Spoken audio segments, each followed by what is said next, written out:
Hola, ¿qué tal? Muy buenas tardes, días o noches, depende a qué horario estén sintonizando este video, que es, si no me equivoco, nuestra cuarta sesión. Estamos ya prácticamente a la mitad de nuestro espacio de repensar la espiritualidad en los tiempos contemporáneos.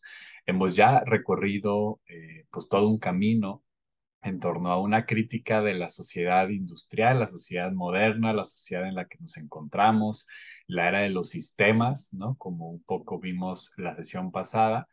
Y el asunto, digamos, a donde yo les quiero invitar es a que, sobre todo, nos surja la constatación de que la espiritualidad y las religiones, ¿no? Ahorita la mística, independientemente de los matices entre estas tres palabras que ya les decía en otro momento, si bien son importantes, en este espacio vamos a mantenernos, digamos, reconociendo el ámbito de la espiritualidad, lo místico, lo religioso como un ámbito en el que vivimos, nos movemos, estamos en relación constante, nos constituye, ya independientemente de los matices entre cada una de estas palabras.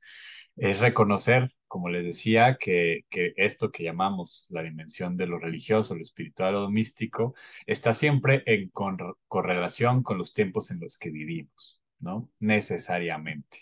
La sesión de hoy vamos a abordar un ámbito, una arista, una perspectiva que particularmente demuestra esto, y es el ámbito del lenguaje, ¿no? De las palabras. Pero las palabras no, o lenguaje y palabra no reducido necesariamente o únicamente al idioma, ¿no? Que por supuesto que sí, sino al lenguaje en general, ¿no? Las estructuras psicomentales, las filosofías, mm, los conceptos que tenemos a la mano, etcétera, etcétera.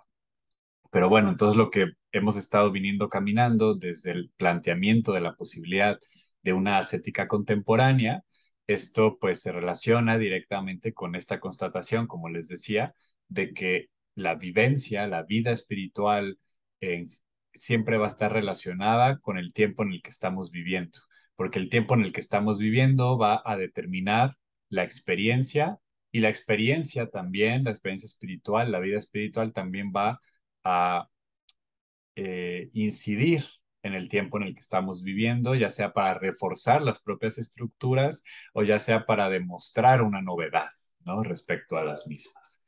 Hemos estado recorriendo ya algunos textos, como una estética contemporánea, también el planteamiento de desde dónde lo estamos pensando, porque claro, sí, es verdad, como les he dicho, les invito a que se queden con esa pregunta, ¿no?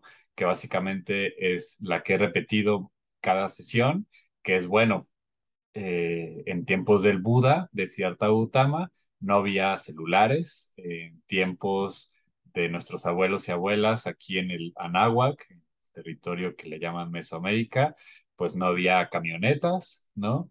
En el tiempo de Ignacio de Loyola o de Teresa de Jesús no había internet, ¿no?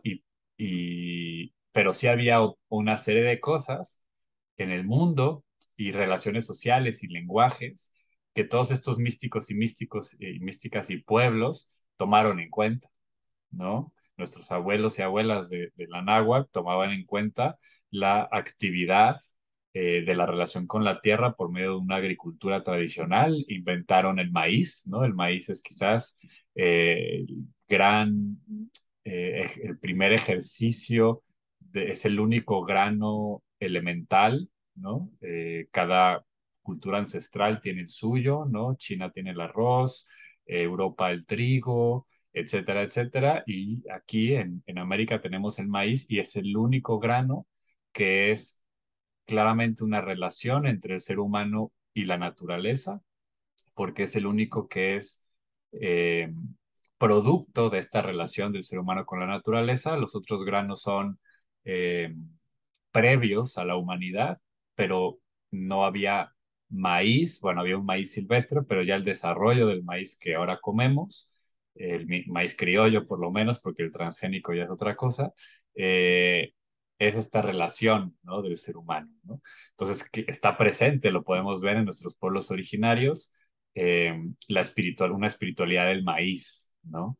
Mm, y en ese sentido es una espiritualidad relacionada e influenciada por la vida, ¿no? Por la vida de la época. Lo mismo si nos vamos, repito, a Ignacio de Loyola, pues no por nada está hablando de la compañía de Jesús, entendiendo compañía justamente como un ejército en el sentido de, pues, quienes vamos a hacer este frente. O sea, Ignacio de Loyola con su pasado de coqueteo con el mundo militar, porque nunca fue realmente un soldado profesional, pero su coqueteo con el mundo de las aventuras y los caballeros, pues le hace tomar un lenguaje bélico, ¿no? Un lenguaje de la milicia, y habla de la compañía, ¿no? También habla de los amigos, ¿no? Y eso es muy bello. Eh, pero lo que voy es que pues está claramente relacionado, ¿no? Influenciado el lenguaje con el que se mueve Ignacio, con el que se mueve la época, ¿no? Y lo mismo en el Buda, por ejemplo, porque habla de la rueda, ¿no? Porque habla de la rueda y no habla de una rueda de carreta, ¿no? ¿Por qué no habla de la turbina? ¿No? Pues simplemente porque no había turbinas, ¿no? Así de sencillo. Entonces, el lenguaje nos va estructurando. Y eso es lo que hoy les voy a compartir un poco. Pero antes de entrar digamos, en materia, ¿no? Como quien dice, eh, quisiera simplemente volverles a agradecer y pues sí, agradecer por sus comentarios, ¿no? A este video, particularmente a Cristina. Muchísimas gracias, Cristina, por tu comentario, que pues, como yo decía, no es tanto, habrá algunos comentarios que son aportes, reflexiones personales. No hay una pregunta directa de tu parte. Si lo es, me corriges y la vuelves a poner, por favor, en el grupo, pero en tu comentario más bien pues narras tu experiencia que quiero recuperar porque justo la sesión pasada hablábamos del consuming, ¿no? Este término pues que yo les propongo como este consumismo a través del internet y y bueno, y que el consuming no se reduce meramente al entrar a Amazon o Mercado Libre o cosas por el estilo y estar comprando cosas que, por supuesto, ¿no? Sí aplica, pero también el mero hecho de estar navegando en Internet, viéndote las historias del Instagram, viendo cuál es la última novedad de las fotos de tus amigos en el Facebook, eso para mí eso es consuming, ¿no? Eh, y la cronofagia digital, ¿no? Que no se reduce meramente al hecho del tiempo que gastamos en el Internet y que ya lo veíamos. Que hay datos concretos de la cantidad de tiempo que se dedica al Internet, ya sea a nivel laboral, jóvenes y las juventudes, pues, en redes sociales, etcétera, etcétera. Están datos, hay estudios, ¿no? Al respecto, distinguiéndose en países, distinguiéndose en estratos socioeconómicos, etcétera, etcétera, y eso es muy interesante, ¿no?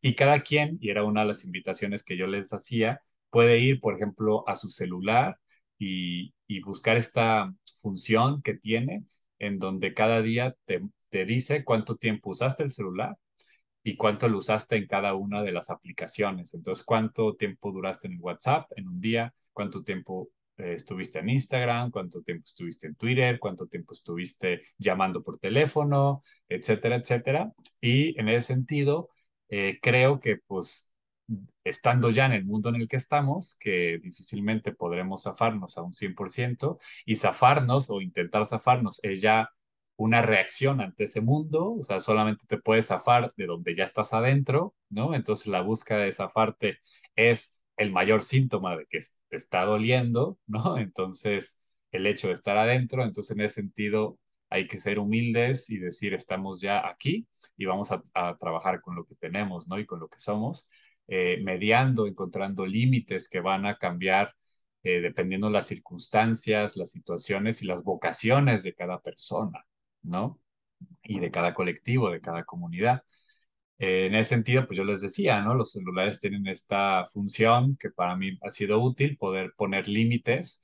Por ejemplo, yo pongo 10 minutos al día en Facebook, 10 minutos al día en Instagram, que personalmente pues intento no usarlos mucho, pero al mismo tiempo pues es donde a veces para poder trabajar, porque al final estamos habitando siempre esa contradicción, pues a veces comparto alguna charla que voy a dar o comparto eh, al- algún escrito que publiqué o cosas por el estilo, pero me sale inmediatamente, ya llevas 7 de tus 10 minutos y entonces ya me doy, y cuando los rebaso, se me bloquea, ¿no? Y para mí eso es una gran ayuda, ¿no? Y lo agradezco, ¿no? El hecho de poder hacer eso.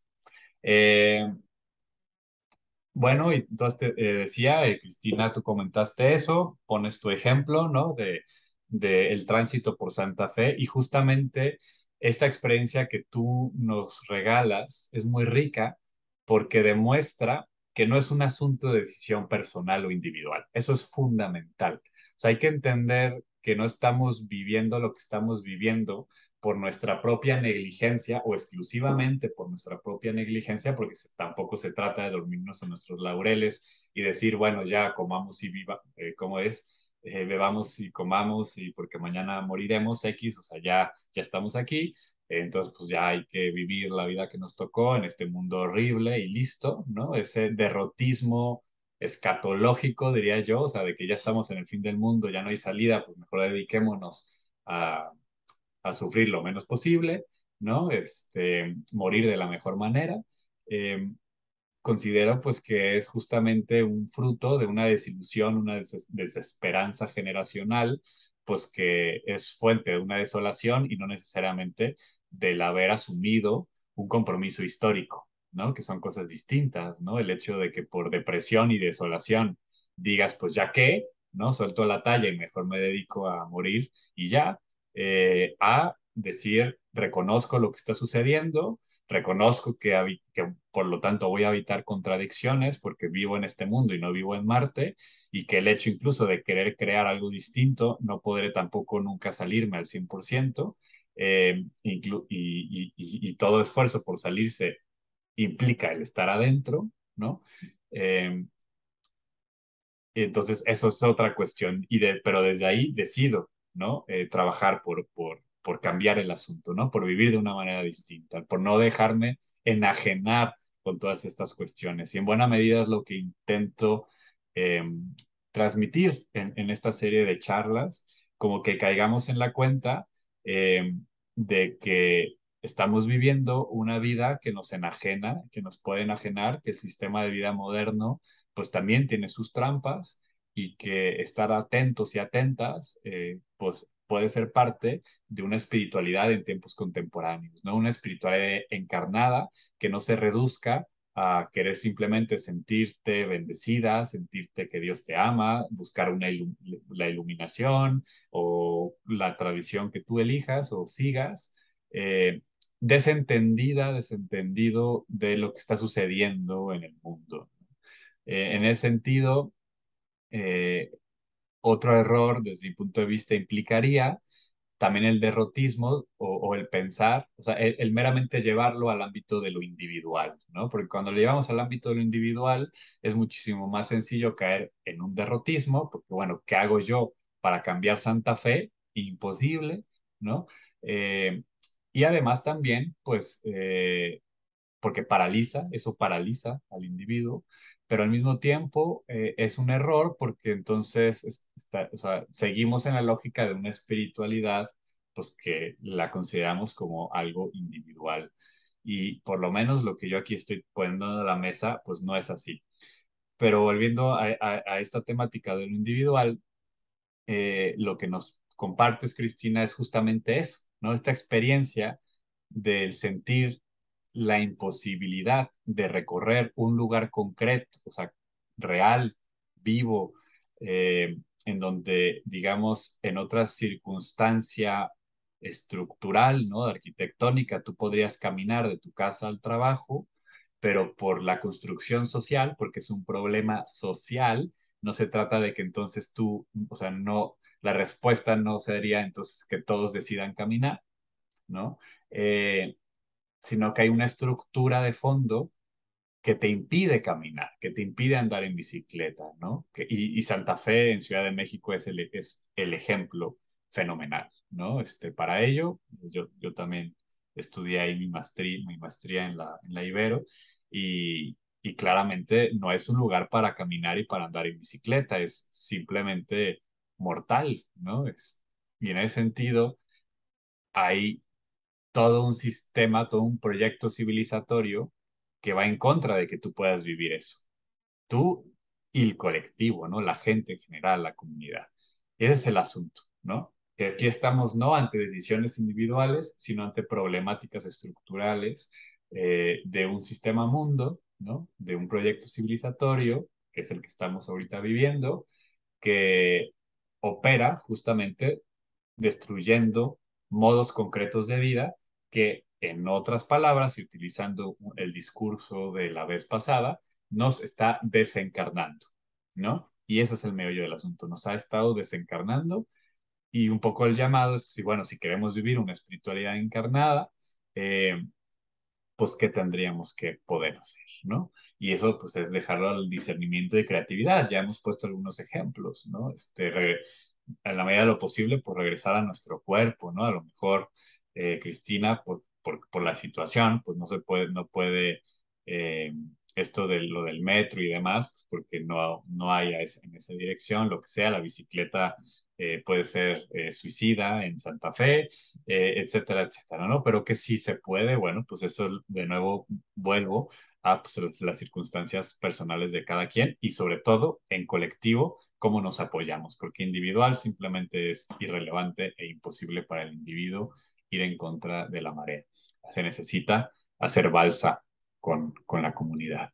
Eh, bueno, pues creo que la temática de hoy va a abonar muchísimo a lo que hemos estado, lo que he dicho en esta suerte de introducción larga a la sesión de ahora. Eh, Voy a compartir pantalla para irnos a el texto que nos compete para la sesión de esta semana. El texto se titula Desconectándonos de la conexión espiritual. Lo que yo aquí quiero abordar es esto de conexión espiritual y problematizarla. Creo que es una palabra que todas y todos hemos usado en algún momento, ¿no? Esto me conecta, esto me desconecta y a mí me surge la duda, me surgió pues en su momento y me puse a pensarlo un poco, de decir, siempre se ha hablado de conexión espiritual porque cuando yo escucho conexión, me remite directamente a un nivel electrónico y cibernético, ¿no? O sea, yo me pregunté, por ejemplo, si antes de los enchufes y si antes del Internet se hablaba de conexión, ¿no? Y por lo tanto, este es un ejemplo de cómo la, el lenguaje y la sociedad contemporánea, pero también cualquier sociedad, determina la experiencia religiosa y espiritual, ¿no? La influye, la enmarca, ¿no? La limita y la permea totalmente. Esto nos lleva a un tema que es obligatorio para cualquier persona que quiera adentrarse a una maduración de su proceso espiritual, místico, religioso, y también y sobre todo a cualquier persona que quiera estudiar el fenómeno espiritual, místico, religioso, ¿no? Porque necesariamente vamos a tener que estudiar el lenguaje, ¿no? Y no solamente eso, bueno, es un tema de lo que se llama desde el giro del lenguaje en el siglo XX en la filosofía, ¿no? Hay una cosa que se llama el giro del lenguaje, porque justamente nos percatamos que el lenguaje predetermina nuestra experiencia, ¿no? O sea, que no existe experiencia pura, que la experiencia pura siempre va a estar predeterminada por el lenguaje. Y de nuevo, el lenguaje no se entienda meramente como el idioma, inglés, español, francés, catalán, chino, japonés, etcétera, sino toda una serie de conceptos, de idiosincrasias, ¿no? Etcétera, etcétera, que vienen con una cultura, ¿no? Por eso, hablar más de un lenguaje, no solamente en el sentido de hablar más de un idioma, pero sí hablar más de un lenguaje, por ejemplo, poderte comunicar con adultos y poderte comunicar con niños y niñas, poderte comunicar de una manera amorosa y poderte comunicar de una manera también un poco más seria en las circunstancias. Poder surfear distintos lenguajes, conocer el lenguaje no hablado, conocer el lenguaje hablado, amplía nuestra posibilidad no solo de comunicación, sino también de experiencia del mundo, ¿no? Por eso es tan importante ampliar nuestro lenguaje y que nuestro lenguaje sea lo más flexible posible, sabiendo que lo que no podemos es estar sin lenguaje. El lenguaje es como el océano donde nada el pez.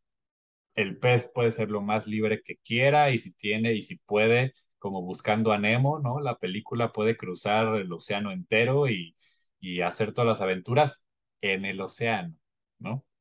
Eh, bueno, que Nemo y eso sí se salen y están en una pecera y claro, ¿no? Pero una metáfora con sus límites. Pero lo que voy es eso, ¿no? Que siempre estamos adentro del lenguaje.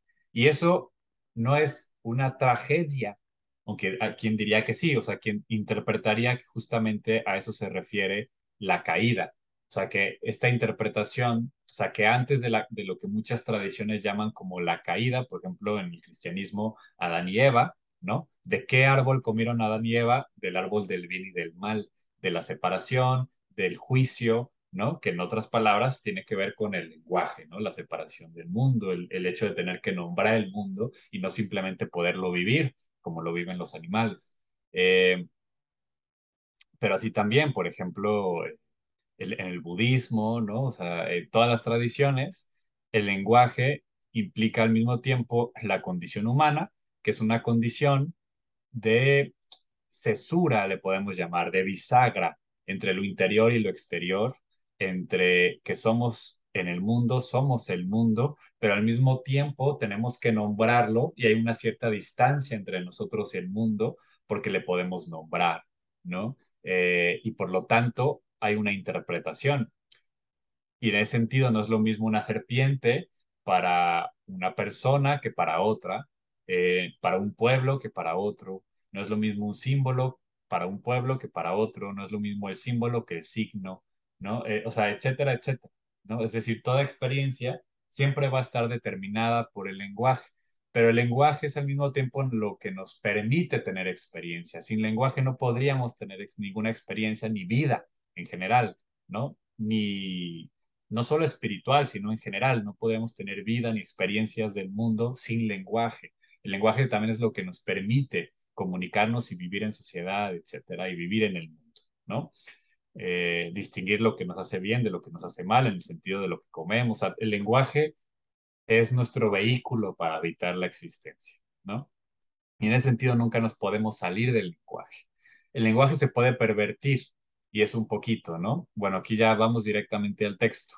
Raymond Panikar, ya saben que yo lo cito mucho, pues habla de que entre la experiencia y el lenguaje hay una relación dual, ¿no? O sea, nunca se da la una sin la otra, es algo que ya lo hemos dicho.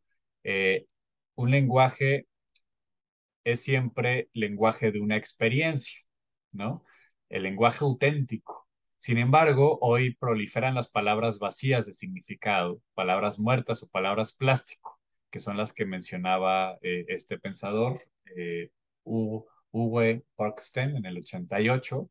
Hablaba de palabras plástico y se refiere a estas palabras que ya no tienen un significado directo, sino que tú ya las puedes usar a conveniencia, ¿no? A mí me gusta Gustavo Esteva, uno de mis mentores, solía decir, ¿no? Por ejemplo, tú puedes agarrar tres palabras: estructura, metodología y sexualidad. Y estas palabras significan todo y nada. Tú puedes escribir algo que se titule la estructura metodológica de la sexualidad o la sexualidad estructural de la metodología o la estructura sexual de la... O sea, puedes hacer las combinaciones que sea porque ya no significan nada, ¿no? O sea, cada quien las usa a conveniencia, por eso palabras plástico, ¿no? Se pueden manipular a conveniencia. Es verdad que hay ciertas tradiciones espirituales y religiosas que hablan de que justamente las experiencias místicas son translenguaje, o sea, en el sentido de que son más allá del lenguaje, lo, lo superan en ese sentido, ¿no?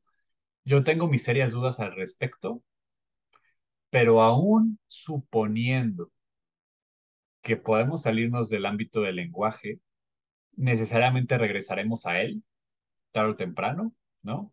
O sea, si es que tenemos una experiencia, ¿no? Que nos saca, ¿no? De la conciencia normal, por decirlo así, de todas maneras regresaremos al lenguaje. Y es el lenguaje el que nos va a interpretar la experiencia y por lo tanto la experiencia terminará siendo pasada por el filtro del lenguaje. El asunto es que yo tengo mis dudas porque incluso estas experiencias van a ser catapultadas por el propio lenguaje desde un principio, ¿no?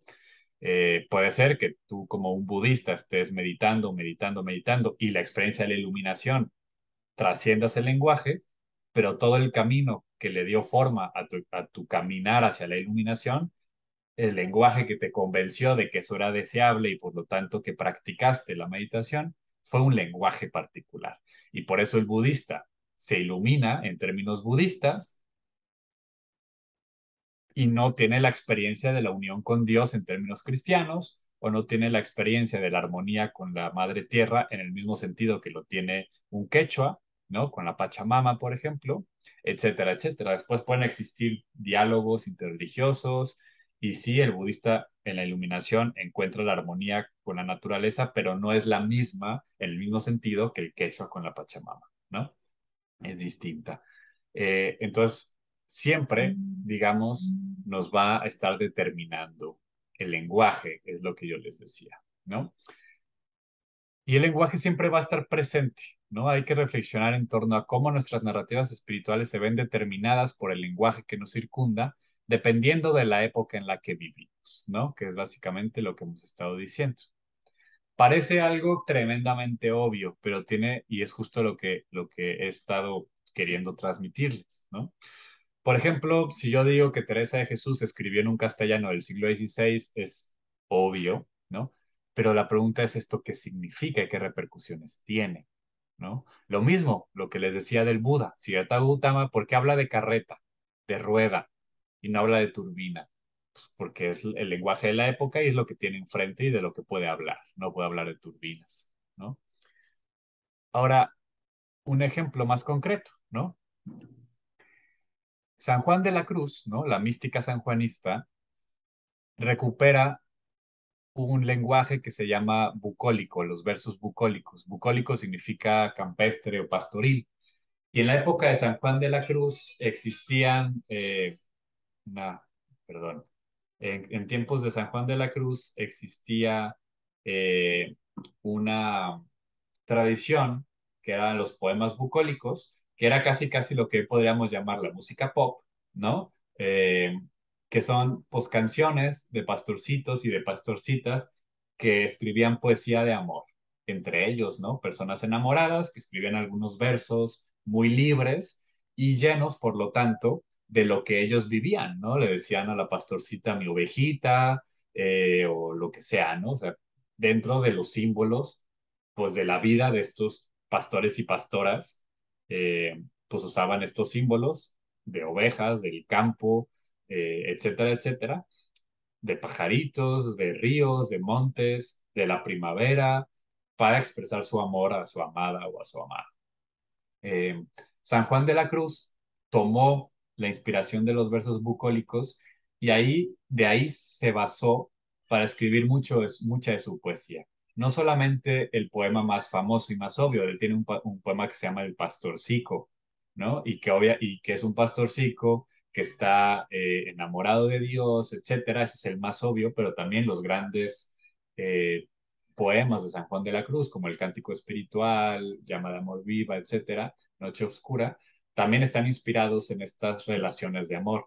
Claro que también está inspirado, por ejemplo, en el Cantar de los Cantares, ¿no? De la Biblia, pero eso solo viene a reforzar el argumento. O sea, Juan de la Cruz, viviendo en un ambiente tan bíblico, etcétera, pues se inspira en este lenguaje bíblico para escribir y también de los poemas bucólicos.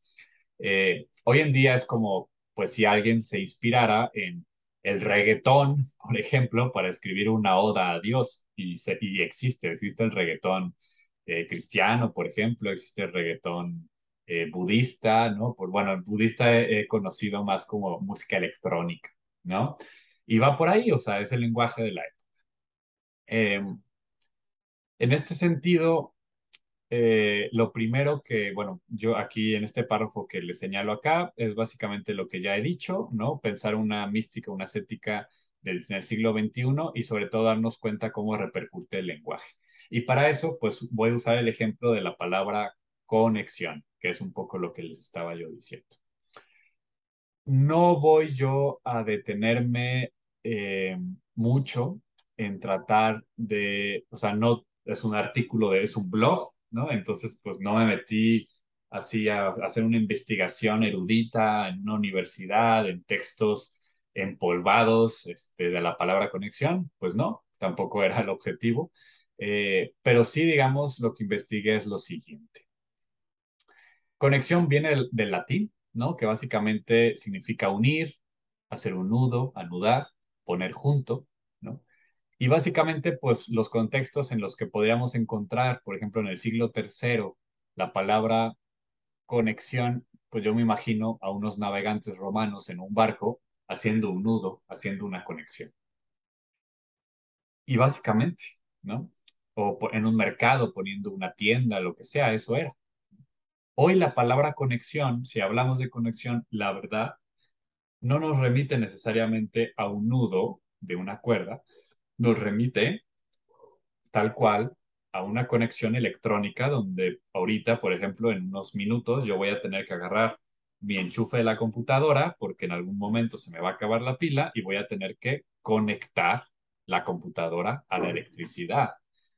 Ahorita estoy haciendo un video en Zoom, entonces estoy conectado al Internet para poder hacerlo y poder compartir pantalla. Y ustedes ahorita que me están escuchando están conectadas y conectados a YouTube y por lo tanto al Internet, etcétera, etcétera, ¿no? Eso es lo que hoy en día significa conexión, básicamente, ¿no?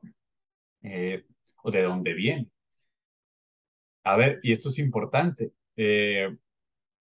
porque esto refiere, y esto es mi argumento, cómo la espiritualidad y la vida en general, vámonos primero a la vida, se ha virtualizado o digitalizado.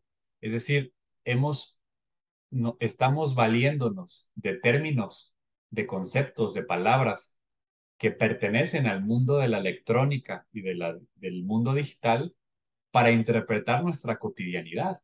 Porque si bien conexión, pues tiene que ver con esto, conectarme a la luz, a la electricidad o conectarme al internet, ya hoy hablamos, por ejemplo, de cuando alguien me cae bien, decir conectamos, ¿no? O cuando decimos es que me siento desconectado de ese tema, no me interesa, ¿no? Estoy desconectado, ¿no?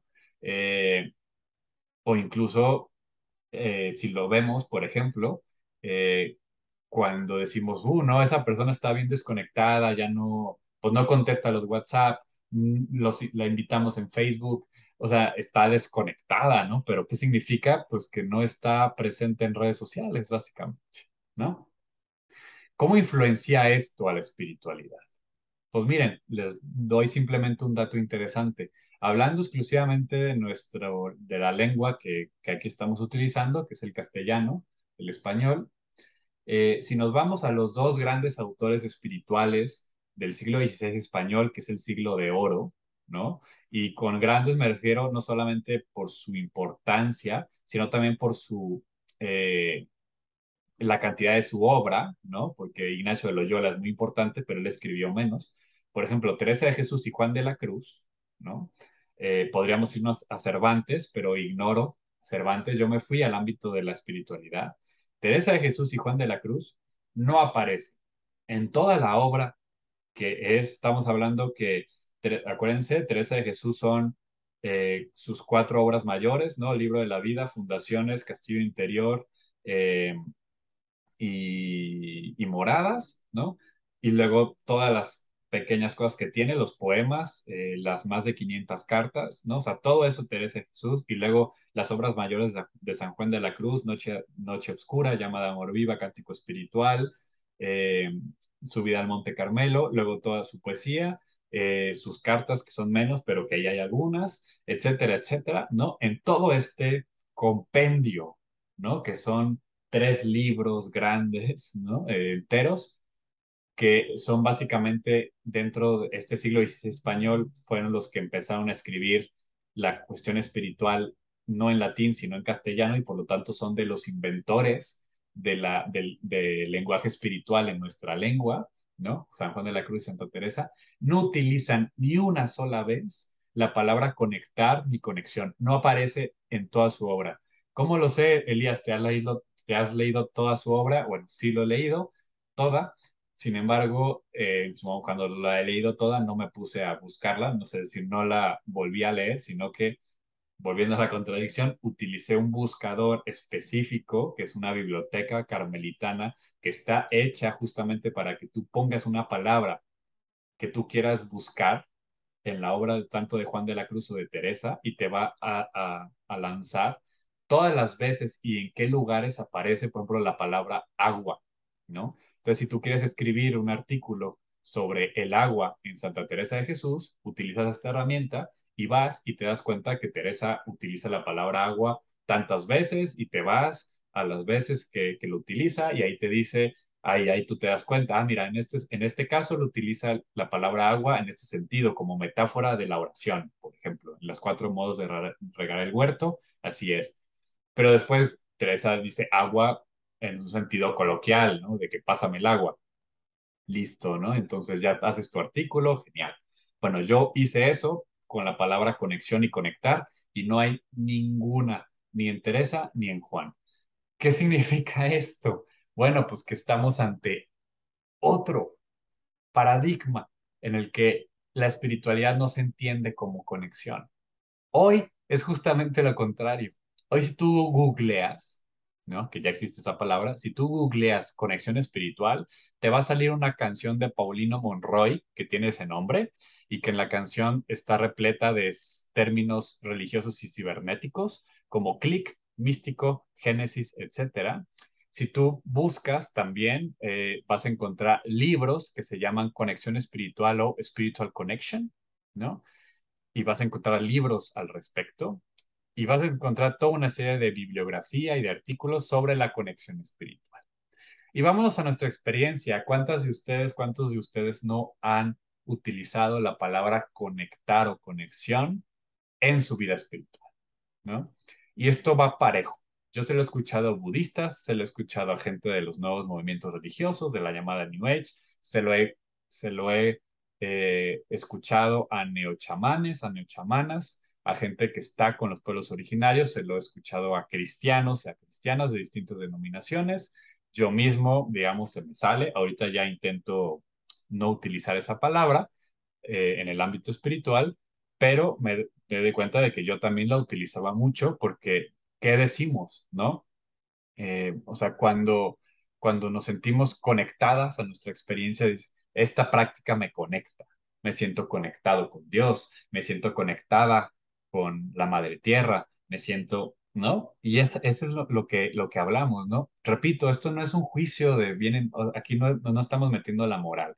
A mí me interesa preguntarme cómo repercute esta metáfora en la espiritualidad de las personas, ¿no? Porque la conexión se ha vuelto una metáfora para la vida espiritual.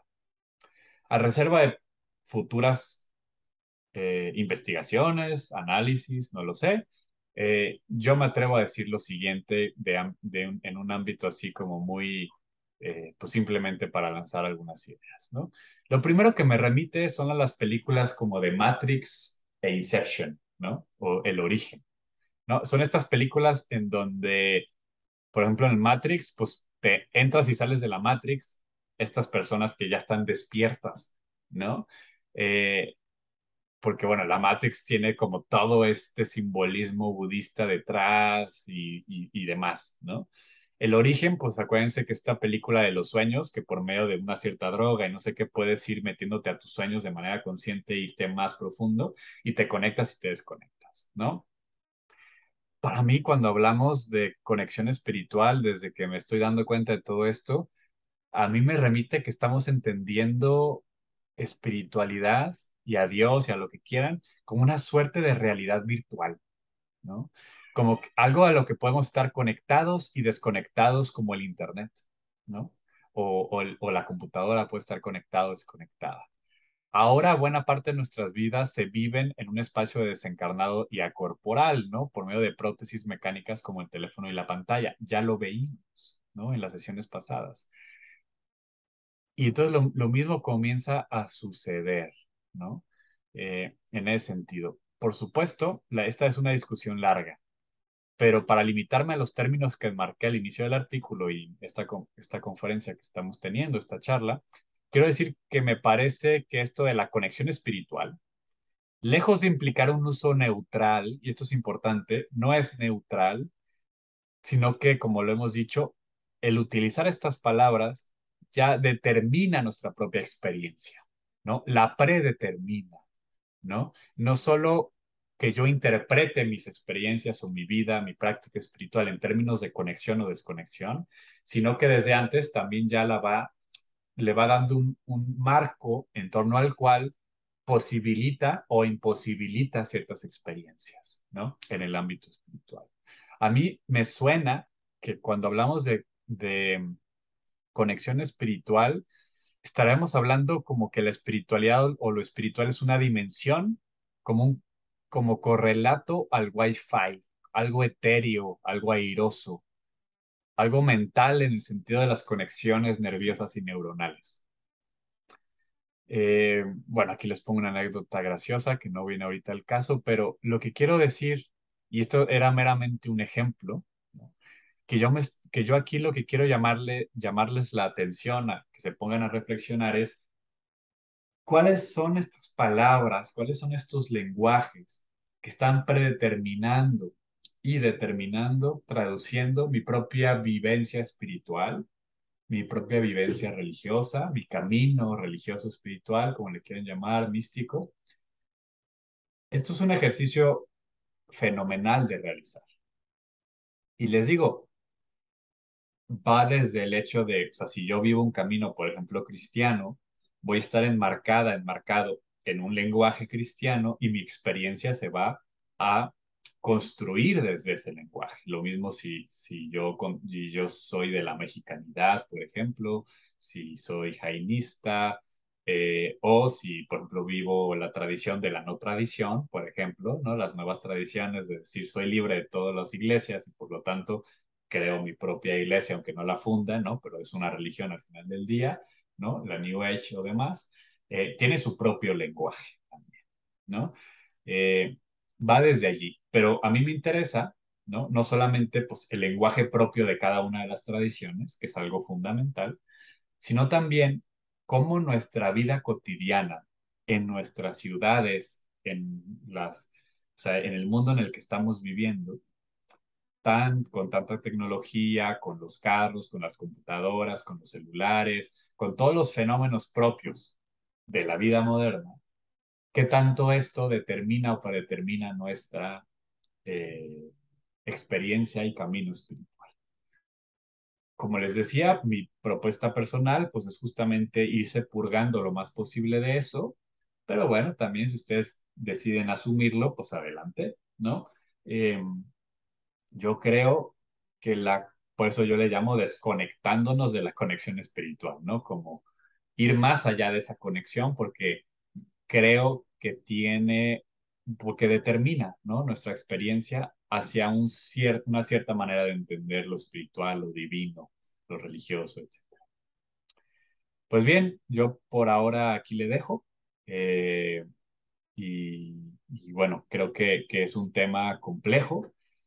Personalmente se me hace fascinante, a lo mejor ustedes tendrán matices al respecto, pero me encantaría saber sus opiniones, sus reflexiones sobre esta cuestión, cómo la enmarcan, si tienen algún otro ejemplo, no solamente el de la conexión espiritual, sino algún otro ejemplo en el que el lenguaje moderno se haya mezclado con nuestra práctica espiritual y que por lo tanto lleve nuestra práctica espiritual hacia cierto lado o a otro lado.